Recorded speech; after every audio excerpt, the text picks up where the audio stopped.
గత కొంతకాలంగా క్లాస్ కొద్దిగా పెరిగి ఈసారి హై క్లాస్ మాస్ తో పాటు క్లాస్ పీపుల్ కూడా వచ్చారు.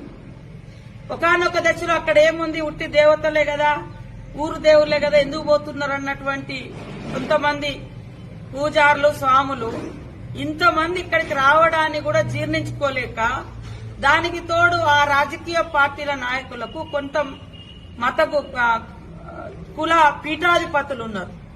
ఆ పీఠాధిపతులకు ఆ నాయకులకు ఈ దేవుళ్ల కాడికి రావడం నచ్చక, ఈ దేవుళ్ల కాడికి సమ్మక్క సారలమ్మ దగ్గరికి ఇన్ని కోట్ల మంది వస్తుంటే జీర్ణించుకోలేక కొన్ని మీడియా సంస్థలు, కొంతమంది వాళ్ళ అన్యాయ సోషల్ మీడియా ప్రతిదీ కూడా నెగిటివ్ నెరేటివ్ తీసుకుపోయి భక్తుల సంఖ్యను తగ్గించాలనే పెద్ద కుట్ర చేశారు.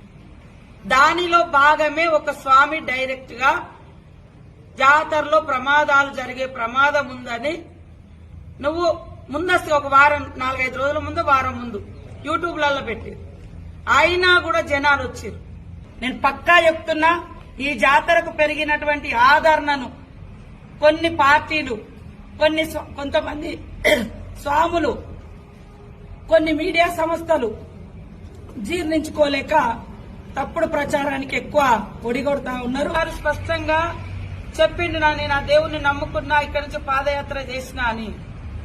ఇవాళ మీరు మంచి మనసుతో నమ్ముకోండి, మంచి మనసుతో మొక్కుకోండి, మంచి చేయండి.